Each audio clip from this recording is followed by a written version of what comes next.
समजून सांगितलं, पण तो कसं ऐकायला तयारच नाही. तो म्हणतो खूप जणांचं मी किती ऐकू म्हणे. कोणाला माझ्या बायकोचा त्रास आहे, कोणाला माझ्या लेकराचा त्रास आहे, कोणाला आमच्या घरातल्या गिधाड्या म्हणल्यापेक्षा घरातल्या वस्तूचा ताण आहे, कारण तुम्ही घर आवरत नाही म्हणता. खूप 10-15 मिनिटाच्या व्हिडिओमध्ये यांच्या घरात काय चालू आहे हे कोणीच सांगू शकत नाही, कोणीच नाही. नमस्कार सगळ्याला, कशा आहात सगळेजण? मस्त असणारे. आज थोडासा व्हिडिओ उशीरच झाला, पण खूप टेन्शन आलं त्या वाजेने म्हणजे खूप टेन्शन आलं मला. आणि ते असं कशात ते सुद्धा सांगते, कारण की आपल्या ओम भाऊशी बोलणं झालं माझं. त्याला मला भाऊ 2 दिवस झाले व्हिडिओ टाकत नाही आहे, काय झालं, कसं काय? तू बोलला होता व्हिडिओ नाही टाकणार, पण मग आता झालं तरी काय ते सांग. कोणची कमेंट आली तुले, काय कमेंट आली असं सांग. तसं आहे मला. आणि तूच तर मला सांगत होता की कमेंट जर आपण म्हणजे कसं ह्या म्हणजे यूट्यूबवर म्हणा, फेसबुकवर म्हणा, आपण व्हिडिओ टाकतो तर याच्यावरती थोडंफार कमेंट येतच राहतात. याच्यावर थोडं दुर्लक्षच करणं पडतं. तर त्याला मी सांगितलं, त्यानं सुद्धा मला सांगितलं होतं. म्हणजे मी त्याला समजून सांगितलं, मला कमेंट आलं तर कमेंट कर, दुर्लक्ष बी करणं पडतं, काही धरणं पडतं, काही सोडणं पडतं. आणि सगळ्याला माहिती आहे तू कसा आहे म्हणून. जर आपण 90 अशा याच्यावरती आलं तर आपल्याला 100पैकी 90 जण चांगले भेटतील, तर 10 जण खराबसुद्धा भेटतील.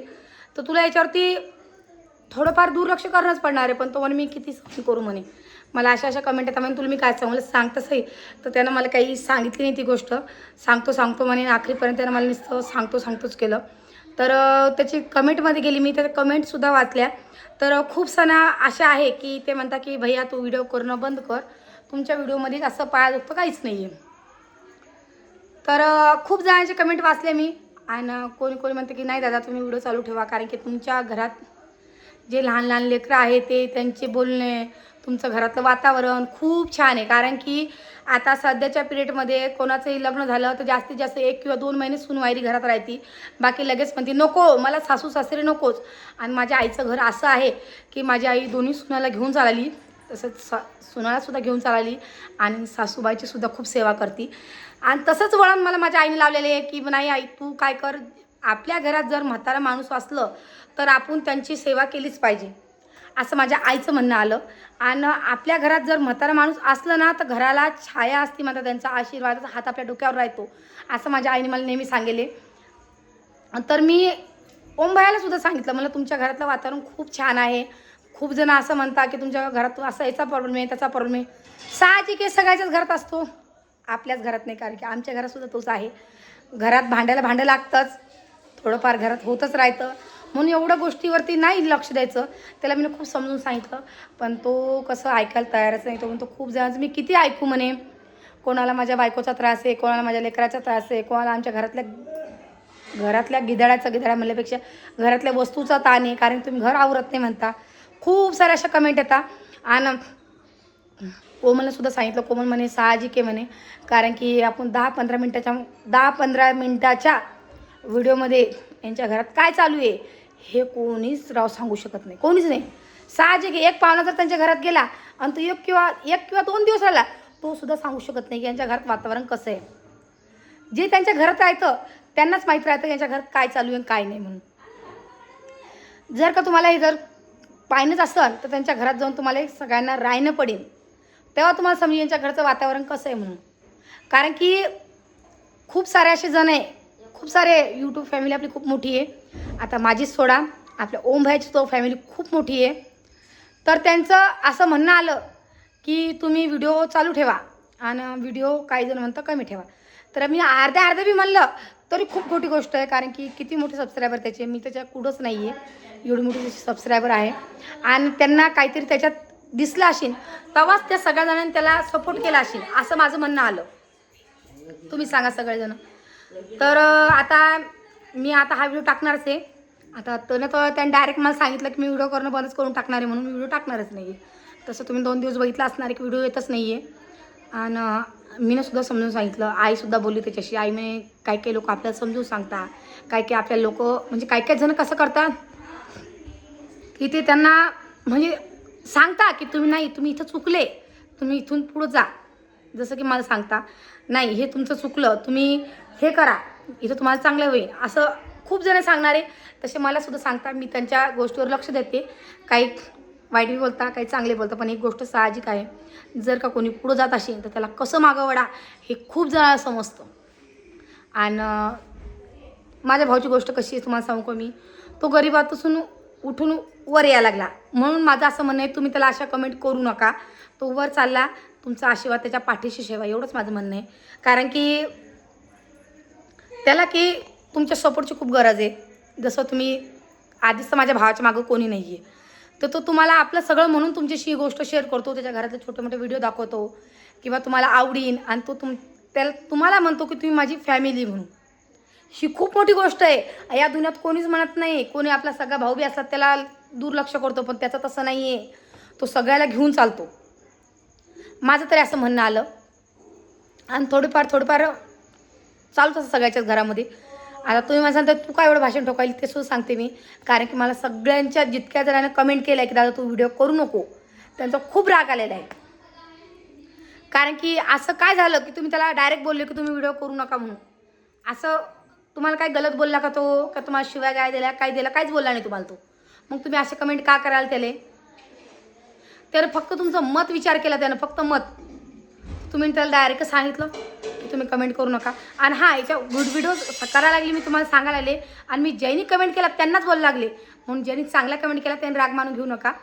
बाकी जास्तीत जास्त जणांना हा व्हिडिओ शेअर करा की असं बोलले त्याला, तर खूप चिडला तो आणि त्यानं व्हिडिओ करणं स्टॉप करून टाकलेली. आता तुम्हाला एकच गोष्ट करणं आहे, जर का तुम्ही जर भाऊचे व्हिडिओ बघत असाल तर फक्त तुम्हाला एवढं करणं आहे, माझ्या कमेंट बॉक्समध्ये जा आणि तिथं लिहा भाऊ तुझे व्हिडिओ चांगले असताना तू व्हिडिओ चालू कर.